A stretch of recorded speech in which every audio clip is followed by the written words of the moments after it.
देखिए, अब तक हमने आपको वर्णमाला का जो वर्गीकरण था वो सामान्य वर्गीकरण पढ़ाया, उसमें स्वरों का वर्गीकरण और व्यंजनों का सामान्य वर्गीकरण पढ़ाया। भाग 1 में स्वरों का वर्गीकरण और भाग 2 में व्यंजनों का सामान्य वर्गीकरण। आज हम पढ़ाते हैं आपको वर्णमाला भाग 3 में प्राणत्व के आधार पर व्यंजनों का वर्गीकरण। मैंने आपको पढ़ा था, जब सामान्य वर्गीकरण व्यंजन का पढ़ाया उसमें वर्ग पढ़ाए थे, क वर्ग, च वर्ग, ट वर्ग, त वर्ग और प वर्ग, और अंतस्थ, ऊष्म और संयुक्त अक्षर। उसी के आधार पर प्राणत्व के आधार पर व्यंजनों का वर्गीकरण दो है, दो वर्गीकरण है। पहला है अल्प प्राण। अल्प प्राण अल्प कहते हैं कम, जिस व्यंजन के उच्चारण में प्राणों की शक्ति कम लगे उसे कहते हैं अल्प प्राण। प्रत्येक वर्ग का पहला, तीसरा, पांचवा वर्ण और अंतस्थ, अंतस्थ अर्थात य, र, ल, व।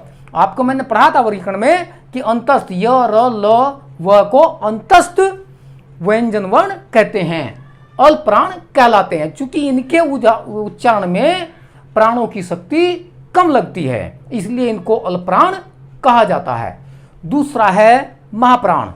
महाप्राण उसे कहते हैं जिन व्यंजन वर्णों के उच्चारण में प्राणों की शक्ति कुछ अधिक लगे, वे महाप्राण कहलाते हैं। प्रत्येक वर्ग का दूसरा, चौथा वर्ण व ऊष्म व्यंजन, ऊष्म व्यंजन में आपका श, स, स, ह अर्थात बड़ा स, पेटपटा स, छोटा स, ह, ये महाप्राण कहलाते हैं। इनके उच्चारण में प्राणों की शक्ति अल्प प्राण से कुछ ज्यादा लगती है, इसलिए इनको महाप्राण कहा जाता है। श, इसका उच्चारण मैंने आप जो होता है वो तालव्य से होता है, पेट पटासा का मूर्धा से होता है, छोटे स का वर्तस से अर्थात दांतों की जड़ से होता है, इसलिए इनको ऊष्म कहा जाता है। उदाहरण के लिए मैं समझा देता हूं यहां आपको। क वर्ग, क, ख, ग, घ, ग। अब इनका जब उच्चारण करते हैं तो मैंने बताया अल्प प्राण में पहला, तीसरा, पांचवा और महाप्राण में दूसरा और चौथा। देखिए कैसे उच्चारण होता है, क, ख, ग, घ, ग, अर्थात क, ख, ग, घ, ग।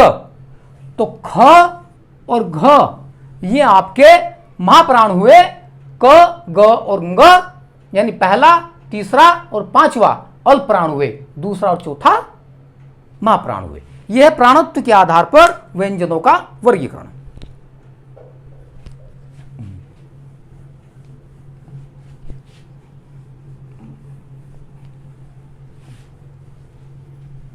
इसके बाद है घोषत्व के आधार पर व्यंजनों का वर्गीकरण। घोषत्व के आधार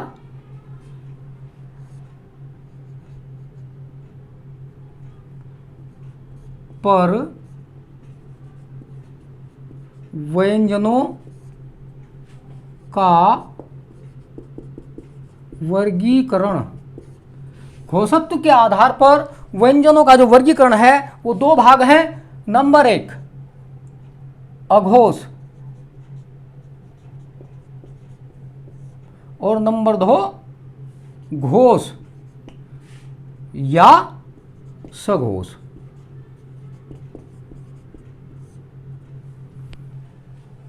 घोष, अघोष और सघोष में कौन से हैं, तालिका के आधार पर बता जाएगा। वर्ग, अघोष, घोष या सघोष।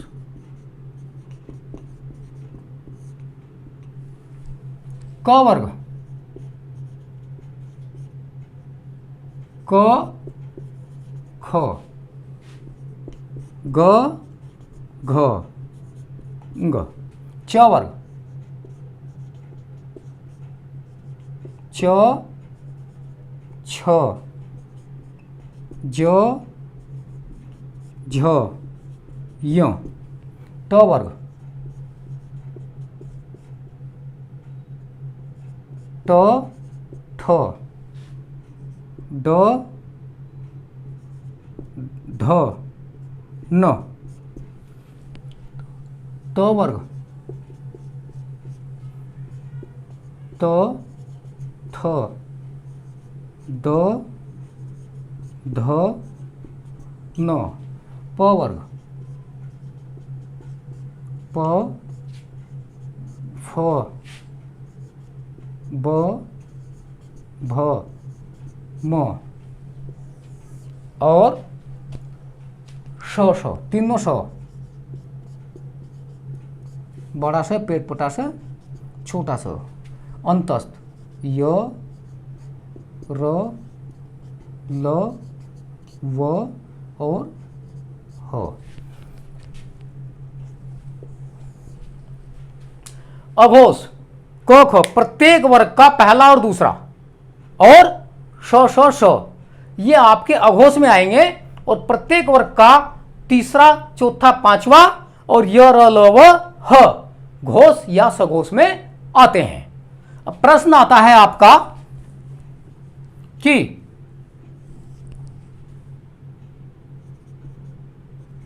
अघोष व्यंजन है ए,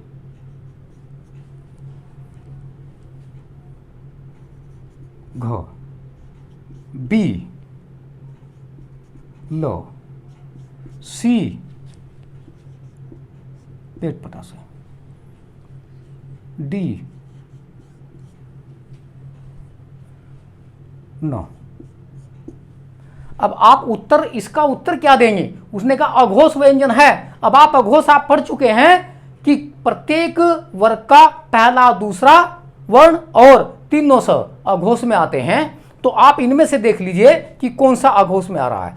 तो आपका पेट पटा से घ भी सघोष है, ल भी सघोष है और न भी सघोष है, पेट पटा से आपका घोष है। यह आपका उत्तर होगा सी। इस प्रकार से प्रश्न आता है। यह हुआ आपका घोषत्व के आधार पर व्यंजनों का वर्गीकरण।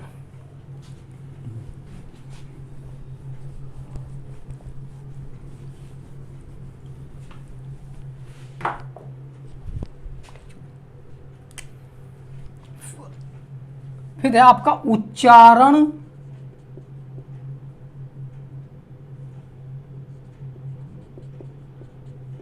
के आधार पर स्वरों का वर्गीकरण। उच्चारण, उच्चारण कहते हैं बोलना। किस स्वर का उच्चारण हमारे मुख के किस भाग से होता है, इसको कहा है उच्चारण के आधार पर स्वरों का वर्गीकरण। उच्चारण के आधार पर जो स्वरों का वर्गीकरण है वो निम्न है। कैसे? मुख के किस भाग से बोला जाता है? वो कंठ से बोला जाता है, तालव्य से बोला जाता है, मूर्धा से बोला जाता है, होठ से बोला जाता है। ये वर्गीकरण है स्वरों का। पहला है कंठे। कंठे कहते हैं कंठ को, गले को। इससे सीधा उच्चारण होता है जिस भी स्वर का, उसे कंठे कहते हैं। अ और आ, सीधा अ आ, सीधा उच्चारण हुआ कंठ से, उसे कहेंगे कंठे। दूसरा है तालव्य। तालव्य से उच्चारण हुआ, तालव्य कंठ से ऊपर आते हैं। जो हमारा तालवा है छत सी है, इसमें जीवा टकराती है और इससे उच्चारण होता है कंठ तालव्य। ई और बड़ी ई, ई जीवा तालों पर टकराती है। तीसरा ओष्ठे।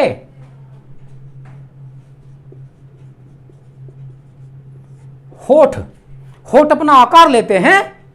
ऊ, ऊ, छोटा ऊ और बड़ा ऊ, इनका जो उच्चारण है होठ से होता है। ऊ, ऊ इस तरह से होता है। चौथा मूर्धा अर्थात मूर्धन्य को मूर्धा कहते हैं। हमारे तालव्य से नीचे चलते हैं, दांतों से ऊपर एक ऊठी सी जगह होती है जिसको कहते हैं मूर्धा। आप जिह्वा लगा कर देखिए, उसमें रेखाएं सी होती हैं। तो एक आपका स्वर है री, जिसको री कहते हैं, पढ़ा होगा री से ऋषि, तो ये री है, इसको कहते हैं री। तो इसका उच्चारण मूर्धा से होता है। पांचवा आपका है कंठ तालव्य।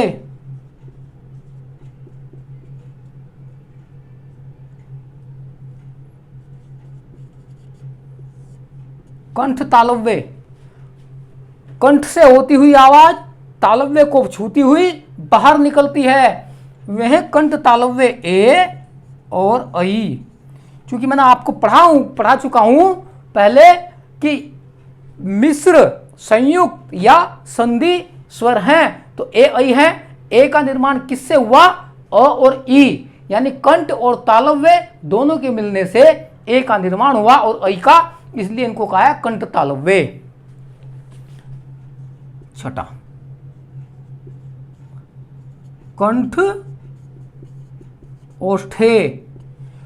कंठ यानी गले और होठ दोनों के कंठ से निकली, होठों ने आकार लिया, वे स्वर हैं ओ और औ। चूंकि अ और उ दोनों के मिलने से औ, ओ और औ बने, तो आपका कंठ और होठ दोनों ने, कंठ से निकली, होठों ने आकार लिया, ओ औ। ये आपका उच्चारण के आधार पर स्वरों का वर्गीकरण हुआ। प्रश्न आएगा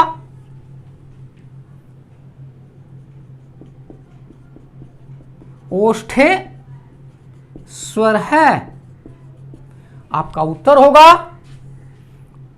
4 ऑप्शन ए, बी, सी और डी। ये आपका 4 ऑप्शन आएंगे। ओष्ठे स्वर है आ, बड़ा ऊ, री, ए। अब आप देखिए ओष्ठे, इनमें देखिए होठों से कौन सा बोला जा रहा है? खाली ओष्ठे, वो कंठोष्ठे, उस पर ओष्ठे पर ध्यान दीजिए। तो ओष्ठे बड़ा ऊ बोला जा रहा है, तो आपका उत्तर बी हुआ। इस तरह से प्रश्न आता है।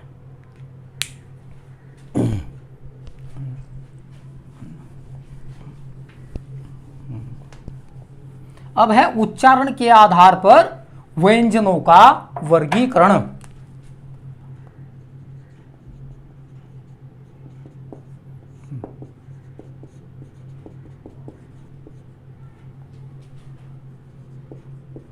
वर्गीकरण का मतलब है वर्ग में, कितने वर्गों में बांटा गया है। उच्चारण के आधार पर व्यंजनों का वर्गीकरण, जिस प्रकार से स्वरों का वर्गीकरण उच्चारण के आधार पर है, उसी प्रकार से व्यंजनों का वर्गीकरण भी किया गया है। कंठे को कोमल तालव्य भी कहते हैं। तालव्य से पहला स्थान कंठ, ये बहुत कोमल होता है, जहां अंदर एक छोटी सी जिह्वा होती है, जिसे अभिजिह्वा कहते हैं।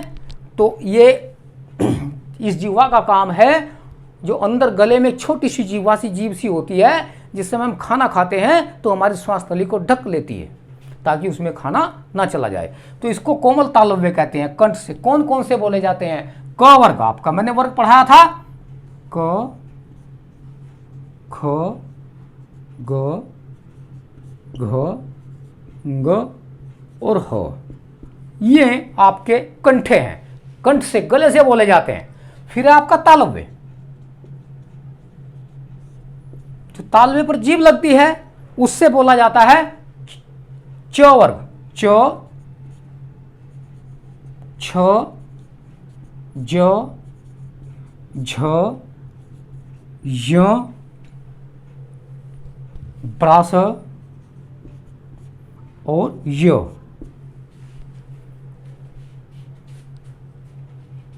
मूर्धन्य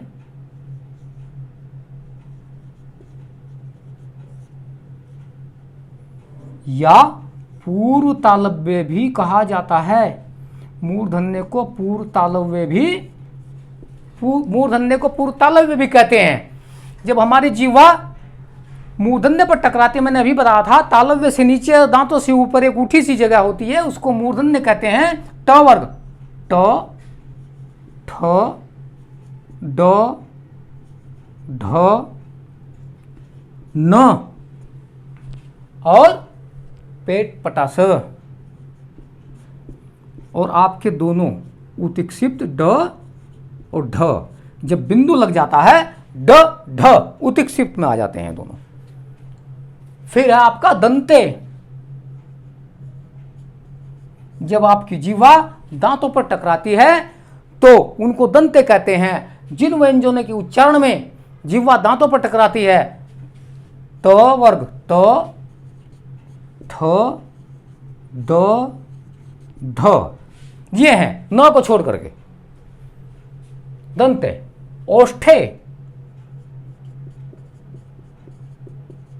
होठों पर हमारी जीवट, जब हमारे होठ आकार लेते हैं उच्चारण में, प वर्ग, देखिए प आपस में दोनों होठ टकराते हैं, ऊपरला होठ नीचेला होठ दोनों टकराते हैं, मिल जाते हैं। प, फ, ब, भ, म और व, ये होठों से बोले जाते हैं। इनमें होठ अपना कार्य करते हैं, ओष्ठे कहलाते हैं। फिर है आपका वर्तस्य। वर्तस्य कौन सी स्थान होता है? दांतों की जड़, जो मसूड़े होते हैं, बिल्कुल दांतों की जड़ जो होते हैं उसको वर्तस्य कहते हैं। हमारी जीभ वहां टकराती है। न, ल, छोटा स, र, ये वर्तस्य होती है। अब मैंने आपको पढ़ाया उच्चारण के आधार पर व्यंजनों का वर्गीकरण। अब कंठे क, ख, ग, घ, ङ, ह, च, छ, ज, झ, य, श, य, ये तालव्य हैं। मूर्धन्य को पूर्व तालव्य कहते हैं। ट, ठ, ड, ढ, न, स और ड, ढ। दंते त, थ, द, ध। ओष्ठे प, फ, ब, भ, म, व। वर्तस्य न, ल, श और र। वर्तस्य जीभ जब दांतों की बिल्कुल जड़ में लगती है, न, ल, स, र, इस तरह से बोले जाते हैं। प्रश्न आपका आता है,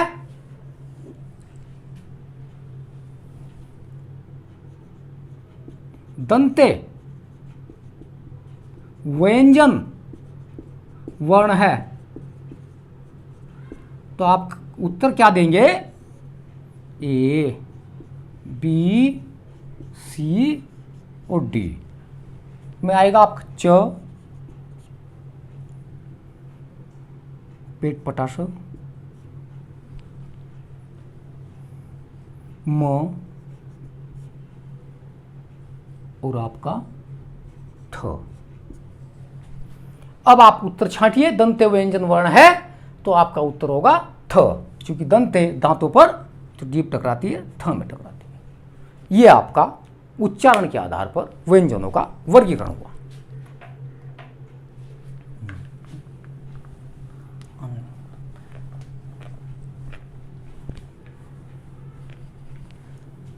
आज हमने पढ़ा आपको पहले प्राणत्व के आधार पर व्यंजनों का वर्गीकरण। दूसरा पढ़ाया उसका पहले घोषत्व के आधार पर पढ़ाया, फिर प्राणत्व के आधार पर वर्गीकरण पढ़ाया, फिर उच्चारण के आधार पर स्वरों का वर्गीकरण और उच्चारण के आधार पर व्यंजनों का वर्गीकरण।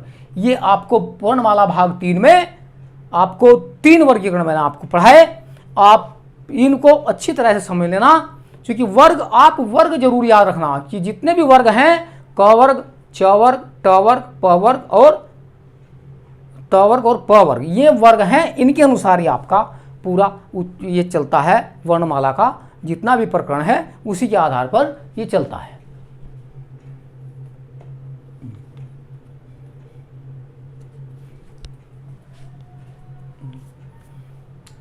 एक वर्गीकरण आपका आता है मुख के आधार पर, जिह्वा के आधार पर। इसका जो वर्गीकरण है उसमें है आपका अग्रस्वर, मध्य स्वर और पश्च स्वर। ये हैं आपके अग्रस्वर, मध्य स्वर और पश्च स्वर।